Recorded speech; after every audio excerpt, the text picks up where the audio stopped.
Hello, good evening. Ito yung second encashment natin. So, ang laman ng dashboard natin, very user-friendly siya. Tingnan nyo. Basic na basic, mabilis lang siyang matutunan. Ito yung 18 members ko. Loyalty fund ko is 450.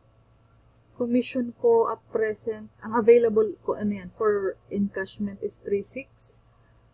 Already, ito, nakuha ko na to. Already encashed, 1.5. May company share tayong 100.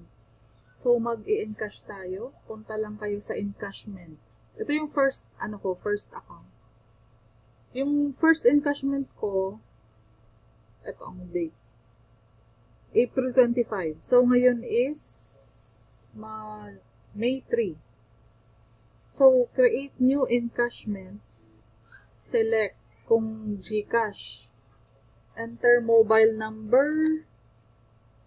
Select kung aling commission, kung sa clicking ads na income ang i-encash mo or yung commission mo sa binary. So, binary, automatic lalabas yung available income mo. Ilagay mo lang 3.6. Admin fee, ililes siya dyan. Ito yung total na receivable. So, i-check ko lang ulit yung aking cellphone number sa GCash.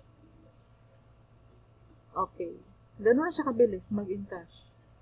Ayan, tapos na. Na-encash ko na siya.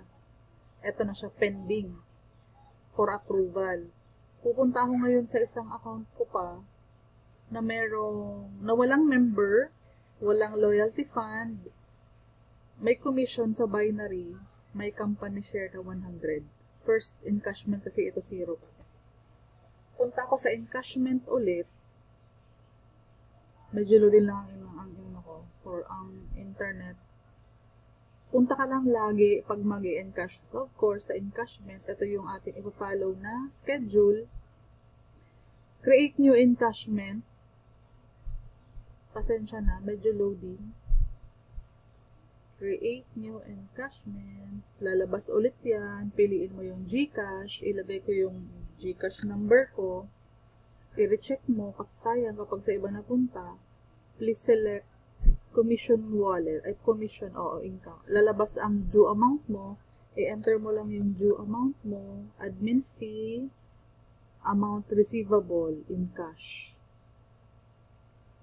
Ganun lang siya kabilis guys mag-encash. So, kung weekly ka trabaho, nagsisipag, may aasahan ka din weekly. Ngayon is Sunday kami nag-i-encash. Malay mo bukas ibigay agad siya ni CEO kasi yung first encashment is sobrang bilis na i-release. Okay? So, sa dalawang account ko, yan pa lang po ang aking na-i-encash ngayong second encashment ko. Running 10 days pa lang yata ako ngayong mga to sa company. Nasa 8,000. Kulang-kulang 9,000 na yung total income ko. Total income na commission ko in mga 11 days. Salamat po.